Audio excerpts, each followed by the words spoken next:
Okay, we're both going to talk fairly briefly because I find that when I meet with out-of-town advocacy groups, there's often a lot of questions. So I'm going to give you a sort of very brief overview of a little bit about where we are politically and a little bit about the status of the health law. And I guess I do not have to remind any of you that it covers people with pre-existing conditions. Let me see if I got this going. Just sort of a reminder, this is sort of the kind of thing half of town is talking about, and this is the other half. Congress, as you know, this is the first time that Republicans are in charge of both the Senate and the House since President Obama took office. They have not been in charge of both chambers at any point in his presidency. So you hear a lot of talk about how they're in power, they're going to repeal the health law. They can't repeal the health law. They do not have 60 votes in the Senate. And as many of you know, almost anything requires 60 votes because the filibuster has become a very routine tool used by both sides for almost anything. They presumably will have some votes to get on the record as being in favor of repeal because the Senate Republicans have not done that. The House has done it 60-something times. We've lost track. But they're not going to be able to repeal it. And you may hear about something, and Nick may talk about this, something called reconciliation, which is a sort of cumbersome word for a special kind of budget vote. And that does not require 60 votes. It only requires 51. But there's some peculiar rules, and they can't repeal the entire law, or they could try to punch some holes in it. We don't know whether they're going to use reconciliation or how far they will go with it, because they may want to use it for other priorities, such as tax reform. If they do, Obama will veto it, and there's certainly not the votes to override a veto or anywhere near it. So, barring the Supreme Court case, which I'll get to in a minute, the health law is here to stay for the duration of President Obama's term, and each day more people get covered. More states have gone, including Republican states, not all of them, but an increasing number have also opted for the Medicaid expansion.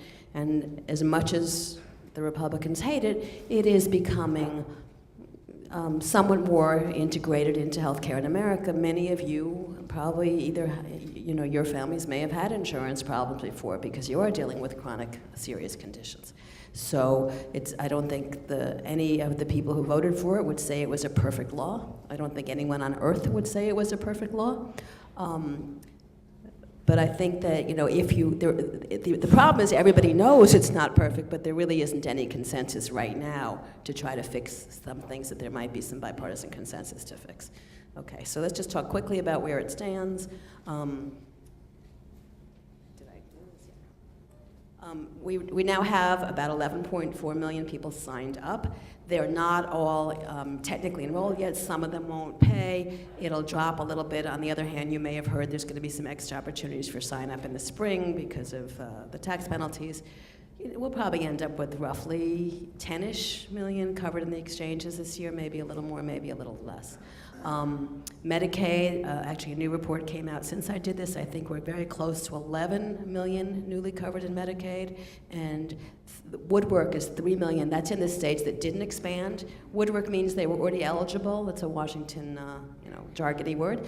They were already eligible. They weren't enrolled before. Because of all the outreach and publicity about coverage, more people who had been eligible for Medicaid or S-CHIP signed up this year. The under 26ers, some of you probably have kids between the ages of 22 and 25. I have one. He's on my plan. And there's also more people who've gotten who didn't qualify for subsidies, but who had to get insured. And the estimates are there are about 8 million more people. So overall, insurance, the fights about the canceled plans and who's newly insured, who was just having to switch, and whether they wanted to switch or they didn't want to switch, the uninsurance rate has dropped in this country. A new Gallup poll came out this morning. It's 13 point something, I think it was 13.8 today. That's really low considering we've had, roughly 18% for many years.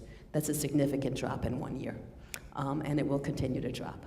So you can argue about all sorts of aspects of it. I don't think that even the Republicans at this point, there's so much data, are saying that the uninsurance rate hasn't dropped. They're saying it's a lousy law, they could do better, but they're no longer saying that there has not been a net decrease in the number of uninsured Americans.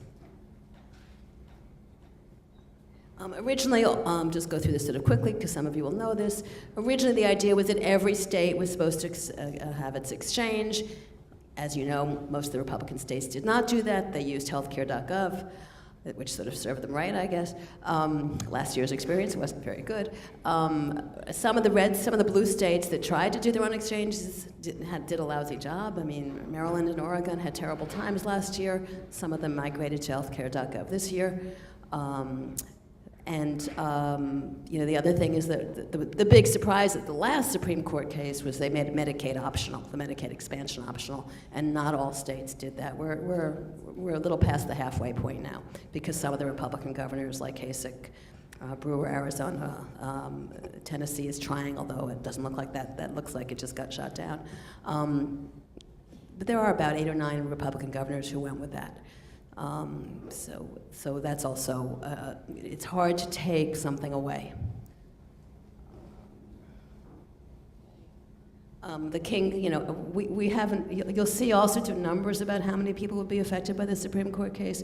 We did the math ourselves, and it's a rough number. It's probably about 7 million people, given the current enrollment patterns, who would lose their subsidies if the Supreme Court took them away in the federal exchange states, the 34 states. There are actually 37 states that have some kind of federal exchange. There's a slightly different contractual legal status for 3 states.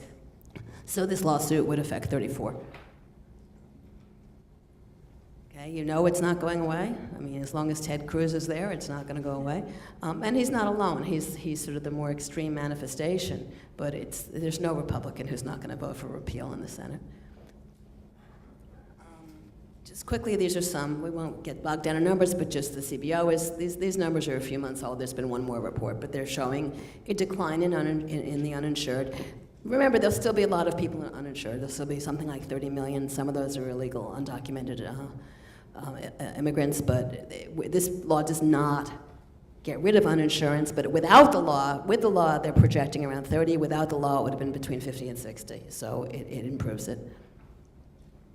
And healthcare spending, I mean, it may not feel that way to many of you who are facing big out-of-pocket expenses, and the shift toward insurers, both in the health law and outside, if you have it through your job. I mean, we all have higher deductibles and higher copays. So it may not feel to us that healthcare costs are growing much more slowly, but overall, in terms of the country's expenditures, they're at historic lows. It's a 50-year low, and it's been true for a few years. It's ticking up this year, but still not to the rates that it was before. Skip the graphs. Okay, so as we said, no one's gonna stop. The real decision, the turning point is gonna be the King case. It's called King versus Burwell. It's the Supreme Court case. It's gonna be argued next Wednesday, and we think it will probably be decided in the end of June. And that's really, what Congress does, what the private insurers do, everything really is gonna hinge on this case. And it comes down to 4 words, and whether those 4 words, which say that the subsidies apply to exchanges run by the states, those 4 words are definitely in the law. And the judges have to decide, the justices have to decide, are those the 4 words that matter, or is there all sorts of other stuff in this, 1,000-page, legislative tome, including other language about subsidies and exchanges, which matters. The Supreme Court upheld it once. They upheld it before anyone got covered. It would be very disruptive for them to change it now. Congress does not have a solution. The states do not have a solution. Solutions, I think, would probably come up in some kind of a patchwork later. But that's things are sort of on a rhetorical hold, and that's, there could be a compromise, there could be chaos, there could be a bit of both. Some states find a compromise, some states sit it out. Okay, let's let Nick talk, and then we'll take your questions.